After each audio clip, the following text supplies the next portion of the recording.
Imagine for a second that you bought whatever item you chose, and then 1 minute later it just, poof, disappeared.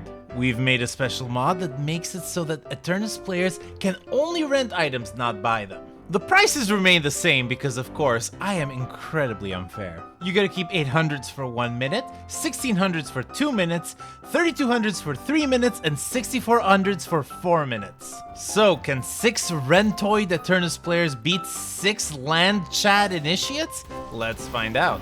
Eternus versus Initiate, but the Eternuses have to rent their items, and they have decided to all come into one big jumble in the middle. What the hell is going on? But yeah, as I was saying, the Eternus have to rent their items. It is the case that if they buy one 800 item, they will have to, well, not sell it. We will auto-sell it for them via mods in 1 minute, 1600 2 minutes, 3200 3 minutes, and 6400 4 minutes. So basically, they can never own anything, and they will nevertheless still be happy because they are in the Glutensnake channel. And I think their strategy is to just ensure this game is as short as possible by just going down mid lane and splitting the souls there. I mean, I have no doubts that Eternus can beat Initiates with 0 items on each side. Anyhow, I do have Tom here, and very fittingly for this specific cast, I do have Transparent. Hello there, Transparent. Thank you very much, Gluten. Yes, much like these items, I'm not always a permanent fixture on this channel, but we are seeing potentially having a short life for Silver here as well, as we do have just a massive mob, a death ball of Eternuses going around the map right now. I think they've essentially figured out that they just need to ensure this game ends as quickly as possible. They cannot afford to play the normal game of Deadlock, if you will. Just, you know, get a 3k, 4k solo advantage in lane. Because what will that matter? Sure, you'll buy a 3200 item, you'll farm a little bit faster, and then you'll lose it. And you don't get any money back, so it's not like they're selling the item, right? They get $0 at the end of the period. So they have to figure out something. They have to figure out something quickly. We do see that some items have already been bought. Close quarters, Spirit Strike. I mean, just normal laning items. Do you think there's any like value in just saving for a 6400 and using that to rush the base? I was wondering whether they're going to all save up together and then they can all have a really big item at the same time for this like longer period. But, you know, much like these items, that these players aren't being on alone, you know, they are sticking together. Yeah, the main thing that they're going to have as their advantage is that they can't really be counterable. You know, there's not going to be any knockdown for 7, any sort of easy dispel magic for Page's roots or anything. So that's sort of what they're going with. In terms of a draft, it was a completely normal draft. All heroes were available, Gluten. And the Initiates thought to ban out Geist and Haze instead of these mass stacking heroes like Drifter, Calico-ish, and of course Vindicta. I mean, like, giving the Eternuses any avenue to increase their strength beyond just boons and items is not a good strategy. I mean, there are 4 characters in Deadlock that can stack. Great Talon, Vindicta, Bebop, and Mo. There's 5 characters. God, there's so many characters. And I'm eliminating all of them is impossible, but allowing Vindicta in, to me, that is not a great, not a great approach to the game. Regardless, we do see that the soul difference is very heavily in favor of the Eternus players, even at minute 4 right now. 5k already. How much of it is material soul difference, though? We do see some of the items have already been sold, and this Vindicta has gone for Surge of Power. Yeah, early on, very much so as well. I'm sure that is indeed on her Assassinate ability. I've just checked that for you, Gluten. So she is looking to try and pick off as quick as she can. Oh, this Page is choosing to be a little bit more resilient than expected. Oh, and then a minion tanks it. Or I think Page at least dodges it for now. Yeah, I mean, some of these initiates are a little bit more versatile than you would think. But yeah, I mean, so far so good for Team Eternus. They've really figured out what they need to do. That Surge of Power is such a good item. I wonder if, like, I don't know how the math would work out, but I wonder if Trophy Collector would mathematically work out. Like, do you think the Eternuses could do like 1,600 worth of souls in 2 minutes? Probably not. Now, I mean, unless they get like a full wipe, Gluten, I think that's going to be a little bit tricky.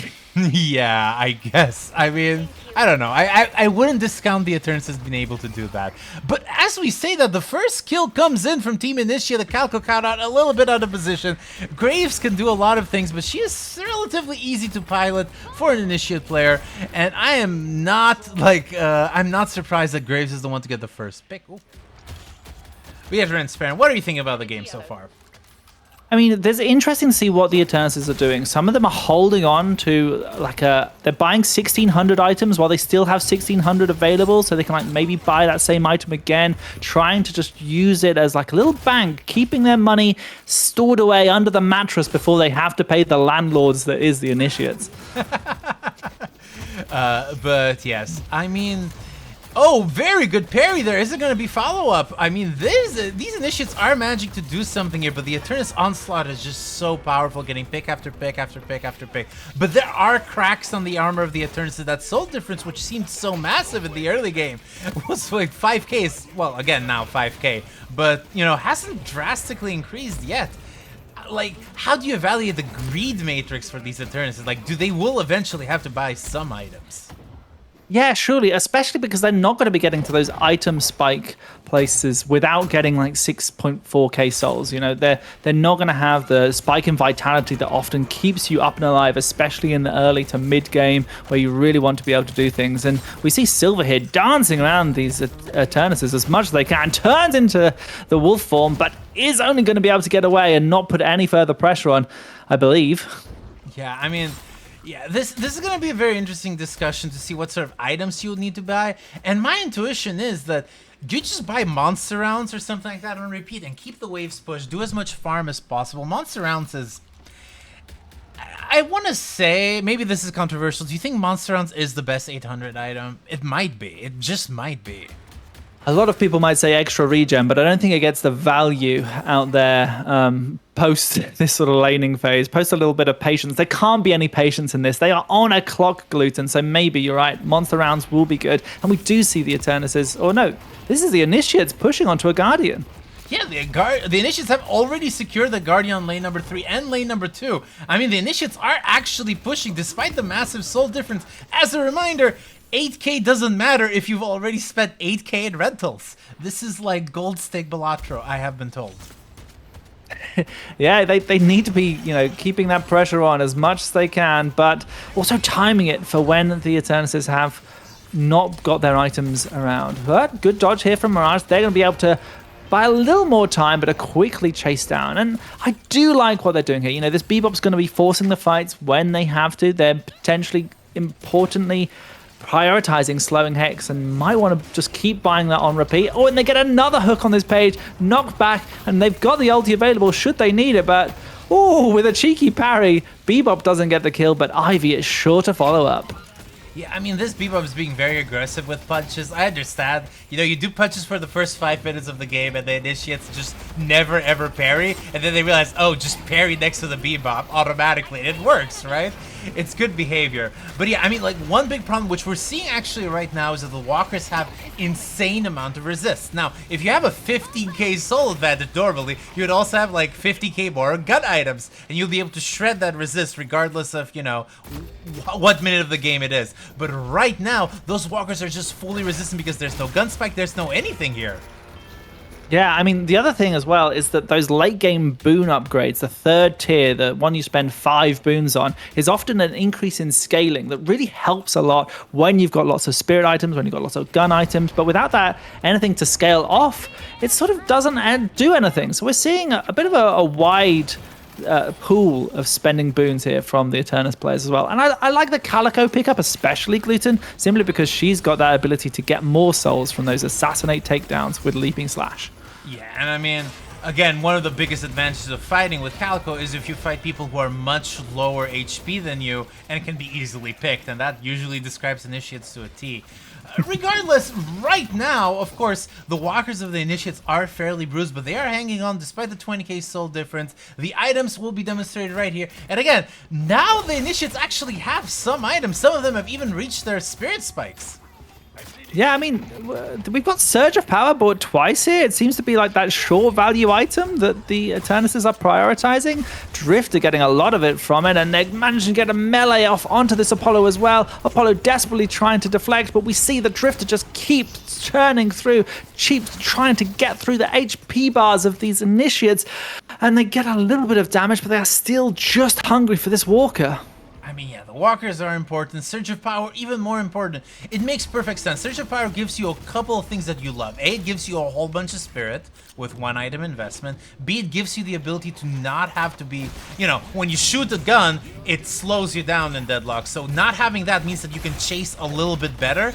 And most importantly, it just gives you a little bit more movement speed for do these chases. They need to get kill after kill after kill after kill if they are to stay in this game, these Eternus players. Oh, what coordination there. And that is why they're the Eternus. That Drifter was dead to rights in almost every other game, but that Ivy was there to pick them up, and the Initiates just couldn't find the focus. Drifter here struggling to get on the zipline. You can't do that with the urn. Instead, we're going to pass back to see Paige, and, well, this Ivy might be caught out. Yeah, of course. The Initiates are finally, you know, showing the Eternus that they also too can play 4v1s all the time. But this Ivy does have a lot of mobility. She still has her stone form. She does have that max tether Kudzu nowadays, which means that she's going to be able to have a whole bunch more movement speed as well for free. Oh no, you cannot punch that easily, Ivy. She's going to have to back out. All the Initiates are looking for this Guardian here. But on the other hand, the Urn is being secured, the Walker is being secured, the macro is just not there for Team Initiate. Yeah, I mean, this is a tricky thing. So many of those walkers on the Initiate side are falling lower and lower. They're grouped up so much, trying desperately, tunnel visioning on that Guardian. They do finally take it down, and I hope they can spread themselves around a little bit more. But this Vindicta, up to 40 stacks right now. They're going to try and chunk through. And they have got that Spirit investment. And, ooh, another kill, another 10 stacks for this Vindicta. The problem right now, as far as I'm concerned, is that if you look at the items that the Eternus players have, they're purple, they're orange, but none of them are green, which kind of means that you're very vulnerable. This Drifter dying, these big fights, of course, the Eternuses are just favored based on control, but they're also very fragile. This Vindicta is just 400 health, and I mean, there's a whole bunch of characters on Team Initiate that can do 400 health worth of damage pretty quickly. Yeah, I mean, Vitality items generally aren't good for damage until the 6.4k lot. So I think, you know, we're going to see a lot of Spirit mid games as those 3.2 plus 1.6k items in Spirit are just so juicy and so valuable. But can Calico get away here? She's Calico. Of course she can. I mean, yeah. Oh, and she's actually got Scourge. Yeah, I was just about to say, that is a very big investment. I imagine that the 6.4k investments will be something that the Eternuses would only want to pick when they felt ready for a base assault. They're just going to lose it in 2 minutes' time. Yeah, I do think that Apollo did admit post-draft and sort of as we started the game that they hadn't really played Apollo too much and they were filling for their team, but they just thought it was a cool pick at the time. Either way, they are here and they are trying their best, and we love that here. And as another kill goes down, we may see the Eternuses think, how can we get a boss here, or how can we keep sieging? Yeah, the soul difference is almost double at this point. The items are basically the same, and we just see that a lot of these Eternus players have like enough money to get a 3200 and 6400 item, but not much more than that. It's not like they have unlimited resources in the bag that they're just gonna spend for one final push. They have just like one more item. Yeah, I mean, if they're saving up for a big investment, I want to see them all do it together, have a nice coordinated attack. They're trying to coordinate attack on Silver right now as she pops her ulti, able to grapple away with that Bebop, taking down the Golem. But it's whether she can take down Calico as well is the question. Yeah, Calico is just a hyper-mobile character, and those stunts are going to give this Ivy a little bit more time. The Silver ult is over, and I think that there's not going to be a chase. HP, a Billy with 2,000 HP, despite being at 18k and 50k over the opponent's team. I don't know if that's a good idea, but of course, the format requires it. Yeah, I mean, you have to just admit to yourself that you're a bit of a glass cannon and you're going to have to try and do some damage and hope that you do damage quicker than the enemies kill you. Still, Paige goes down here, and that plan maybe is working out for the Eternuses. Yeah, of course. More and more picks. This Vindicta has 100 stacks at this point, 100% weapon damage, and mid is suddenly in the cards. They're going to go take it down. They're going to try and bait these Initiates in here. Maybe make sure that they make a bit of a play, or they can go for this last Walker afterwards. But I think, Silver and 7 are on the minimap and do appear. But with Ivy there, it's all good to fill it out and take those Rejuvenators. Yeah, I mean, Ivy is just so good at mid secure. Definitely one of her biggest strengths right now. But there are picks happening. This Vindicta did just get picked. And there are, you know, a whole bunch of Eternuses defending her so she doesn't lose a second life. But yeah, I mean, Ivy is just so good at mid secure. Definitely one of the strongest parts of Ivy's kit right now. And one of the reasons why she's like so powerful in the meta. But Urn is, again, up for grabs, and I think it's going to be picked. And there is probably a rift, and it's going to be a very heavy comeback rift for Team Initiate. Yes, such a heavy comeback. They are potentially 50% of the souls behind almost. You know, it's not quite that. I can't do maths that quickly on stream, on video, Gluten. But I'm sure, you know, this lead is so heavy in the side of Eternus, but they just don't have the item investment. They only have the boon advantage. And as we sort of look at that, you know, Vindicta's almost completely maxed out. Yeah, I mean, Vindicta is the character. Vindicta and Drifter were the two characters I expected would be maxed out pretty quickly. Oh no, I heard a whole bunch of denies. That Silver Magic deny most of the Urn. The Apollo is hidden inside the Veil. Everyone's just too afraid to talk with this Vindicta. Just have a very nice little conversation with her. I mean, normally even a single knockdown here would be destructive. With no Dispel Magic, what are you gonna do? Oh, the Silver! Calico dodges the Silver. What are we seeing here? I mean, it is just a little bit of chaos right now. There's 3 fights happening everywhere. It's pure deadlock madness, the stuff that we love in the game, but it makes it very hard to follow. As we see Vindicta flying away with 200 HP, Billy here getting the smack, getting a kill, and it is exactly what these Eternuses needed. Their rejuvenators are gone, and they need to try and get a few more kills if they want to put any damage on this base. Yeah. I mean, they're doing a whole bunch of work, these Eternus players. They are getting a whole bunch of kills, and that should give them enough space. They are looking for that last walker from Team Initiate. A bunch of bobs are being put in place, and we see Echo Shard here just to get the maximum amount possible stacks here for this Bebop. Yeah, I mean, it's going to get good value if they can find 1 or 2 picks. It's all about buying the extra time of the Initiates being dead now, Gluten. If you can get 1 or 2 of them dead, it will just open up the map to be so much more easier, as the macro from the Eternuses has been second to none. Yes, of course. I want to see what the Team Initiate is building. We see that at least some of them do not have that green spike yet, which I would heavily advise. We see some isolation stuff, but they're fairly kitted. I mean, like, they should be able to win a 1v1 against these Eternus players if that is presented. And I mean, the kill count shows that 13 kills from Team Initiate, which is pretty impressive, especially given the massive soul disparity.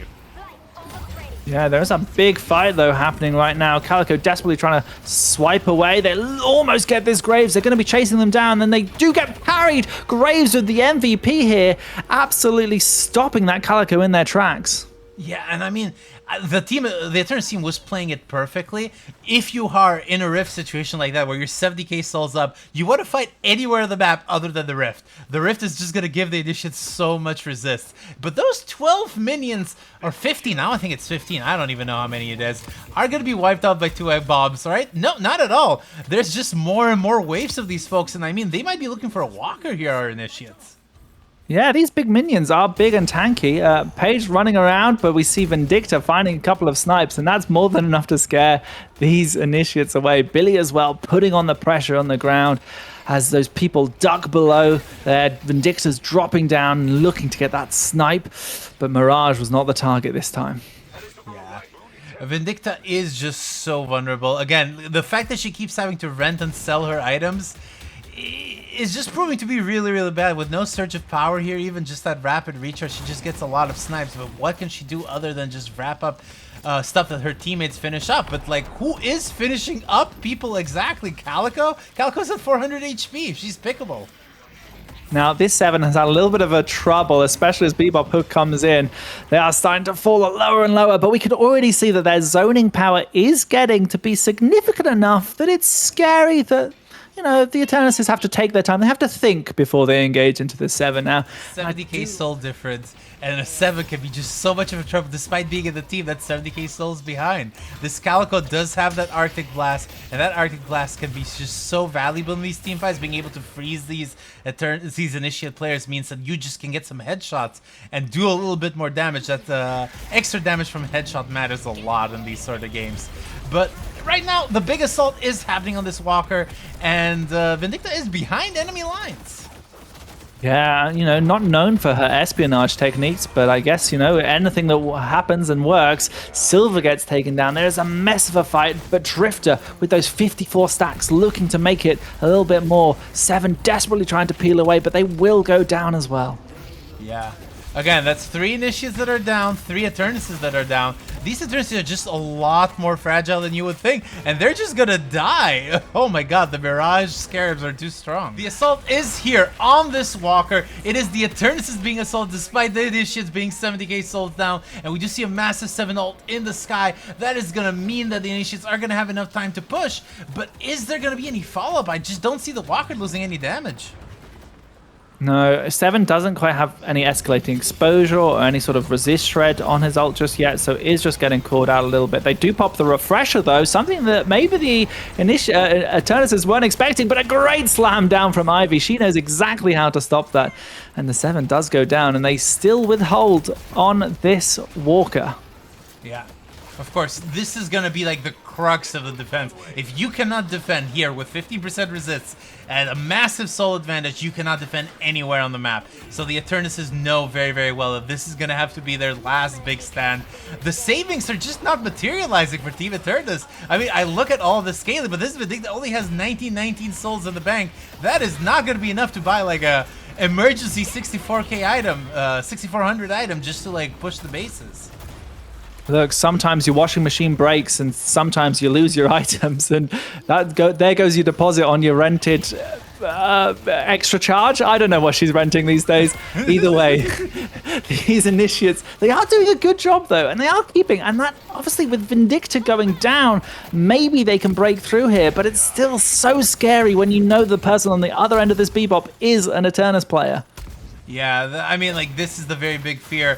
Just going deep into enemy territory as an Initiate, being convinced you have a pick, seeing that Bebop with 100 HP, and then suddenly you get stone form from up above, like that Willem Dafoe meme, I think, you know, where he's looking at the sky. Stone form! I mean, we're all looking up sometimes, and sometimes it is a big old Ivy sitting down on top of us. But on the side of the Initiates, they are having a Drifter and a Calico right in their faces instead. Yeah, I mean, Team Eternus is playing this impeccably despite the lack of items. The Rift, however, has been secured by Team Initiate. That's going to be 12 more powerful minions because the game doesn't understand that the Initiates aren't actually that behind. And I mean, the soul difference is shrinking, but the Eternuses are going for that mid. Yeah, and it's an important mid to get. You know, it's a big case of survivability there. If you don't have any vitality items, you might as well just have an extra life. Yeah. I mean, it is proving to be very, very difficult to contest these mid fights between the Stone Form and just Eternuses being Eternus players. You're not going to do a good job. You're just not going to. I don't know. There's no Initiates even around. They're just going straight for the Guardians here. And this Vindicta is trying to defend by herself. And I mean, she's probably going to be successful, but she has no items right now. No, she's got nothing. She's picked up that extra charge, but I like it. Apollo and Seven going in. You know, Seven has now picked up that Mystic vulnerability, which is going to be incredibly useful on these base sieges and also just when he pops that ulti. And there we go. Ulti comes out. Ivy tried to get the interrupt. Does manage to just clip on there. Really good work from them, and that's 7 down here. Yeah, but that is a shrine that has just disappeared, and none of these Rift minions are going to be able to give you. Oh, what's going on? I mean, Calico was taking so much damage from those Rift minions. She just has no survivability at all. Yeah, I'm very surprised. I thought at least part of Team Eternus' strategy would be just to get like an Enchanter's Emblem or extra health for that matter, like an 800 item, just anything to ensure that they can survive a tiny bit more. Yeah, I mean, sort of, is she saving up for a 6.4k? I don't know. Maybe there will be a chance where all the Eternuses will be buying together to get this last push, but right now they are just seem to swarm around a little bit, trying to find those picks. You know, 7 goes down once again. Can they find the opportunity as the death timers of the Initiates now gets to that crucial tipping point on the other side? Yeah, I mean, the death timers is going to be everything here. One big team fight, it can be the meaning between life and death. I mean, when the Initiates get a very big team fight win, they might just dilly-dally, they might farm, they might, you know, clear waves. The Eternuses know that they can just need to go for that juggler. But as we say that, the team fight is happening right here. One Rejuve has already been eliminated. The Billy is going to come back. That Silver does not have ult yet. Needs a little bit more damage and is fighting this Drifter in the tunnels 1v1. She does have Plated though. She has so many good items to go against this Drifter. She's got Hunter's Aura, she's got the Bullet Resist, the Battle Vest as well. She's more than happy to try and take on some of these people. Bebop here just falling to what seems to be a little bit of damage over time, but gets the hook onto the Apollo. A nice little counterspell is going to keep them out of bomb range. But as the Apollo tries to do damage, the rest of the Eternus is back up this Bebop. Yeah, I mean, again, it is that point in the game where you just cannot have no green items. This is a lesson for our viewers. Buy green items. Here you see Eternus players with all their damage items with 150 stacks dying to initiates. Buy green items, folks. Please, my teammates, buy green items. What are we doing, guys? I mean, it absolutely is struggling for them now. I think the fear has started to be in their eyes. As Bebop here has the gun item, will be trying to go against this Silver. She's able to pop the Dispel magic to get away a little bit. But once again, she's feeling scared still of these Eternus players. What is going on? I mean, like, again, the big problem is that you have a Billy that's maxed out, 45k sold, but only has 3k in the bag. I don't know. I think there were several misplays here by Team Eternus, and the situation is becoming more and more dire. This Calco needs to get some items and needs to get them quickly, but those urns are certainly going to be a part of that comeback for Team Eternus, because, well, it's just a couple thousand souls coming your way. To me, I think... I love Invicta, I love Drifter, I love Bebop. I would have gone for like a Lash Dynamo, try to, you know, force one big team fight in the end with one big Dynamo ult into Refresher. Anyhow, this Calco is caught a little bit out of position. Silver is chasing behind her, but that is the big problem with Silver. If you get in the zipline, you are out of the game. You are unkillable because Silver doesn't have anything to kill you at a distance. Yeah, I mean, I'm sure plenty of people in the YouTube comments, Gluten, will tell us exactly what they would have drafted because it would have been the perfect one. I'm looking forward to seeing all of those, for sure. Yeah, of course, of course. The YouTube comments are... we love our YouTube comment. Why don't you all comment about how you would have won this game? If you were Team Eternus or Team Initiate, we don't really know. I mean, the soul difference is still 70k. All of these Eternus players are maxed out. They do have all of their abilities, well, except this Billy, I guess. So they're like as strong as they're going to get in terms of skills, and one item can make the difference here. Yeah, I think the Eternuses, they've just got to get that mindset adjustment here. And although, you know, the damage comes in hard, if they can really think, okay, this is how we turn the game around, this is how we group up. And as this Graves gets absolutely swarmed by Eternuses after putting Drifter down to 50% HP, we are going to see that little bit adjustment of playstyle. Bosses up once again, and they can maybe go for it. This is the point where you have to spend the whole capital. I'm so curious. We do see Crippling. We do see Crushing Fist. I think it is it. I think this is what the Eternuses have decided. We need to make something happen here. Yeah, and it's the right choice. You know, if they can get a wipe here, even if the Initiates turn up, maybe they can try and swarm it around, but they may struggle if there's a page about to keep people up, keep them sustained, and maybe give Silver the confidence she needs to 1v6 this enemy team. Yeah. I mean, we need to see how this mid boss is going to go. Team Eternus' last shot at this game, but we do see the Initiates are gathered all around. The Page has ult, the Silver has ult, everyone, well, I guess 7 doesn't have ult. But yeah, it is going to be very tough. And we just see the Eternus are not wrapping up the mid. They're still getting picked one by one. The Silver just does enough damage, doesn't even need to be a wolf. Yeah, she took down Drifter, potentially one of the scariest people to go for. Ivy looking to be next on the menu, but as they try and chase and duck around, Billy goes down elsewhere, but this Silver is just trying to chase away. Yeah, I mean, it is proving to be so difficult to fight against the Silver. It is difficult to fight against the Silver when you have all your items at 4,000 HP. I cannot imagine what these Initiates are going to do. But they are getting picked, though. The Eternuses are mounting a little bit of a counterattack. The question is there enough time to do something in the mid-boss arena? Yeah, especially as 7 is leading an absolute massive army of Rift minions to the end, to the patron. A couple of Rejuvenators claimed here, but the Initiates were able to get one for themselves. Yeah, I mean, it is the Initiates that are winning the game right now. The Eternuses are getting picked one after the other after the other. The Patron is just going down. The 7 ult is destroying everything. And those Rift minions, well, they can do so much damage. There's nothing to counter them. And what is there to counter them? The 7 comes in with the second ult. Oh my god, it's so much healing too. It's so much healing, it's so much zoning potential, and we're already seeing the damage being done inside the base. The patron is falling on top of that. It's glorious. This 7 has finally scaled throughout the whole game. They went for 19 deaths, but ultimately carried the game to victory. GG, well played, and the initiates take it. GG. Don't forget to like and subscribe. Check out this older game where we had Eternus players have to pay a tax on every single action. Yes, including shooting, using skills, and jumping. Comment below about what kind of game you would like to see next. And join our Discord if you want to play in these games. Regardless, thank you so much to our Patreons and have a good day, folks.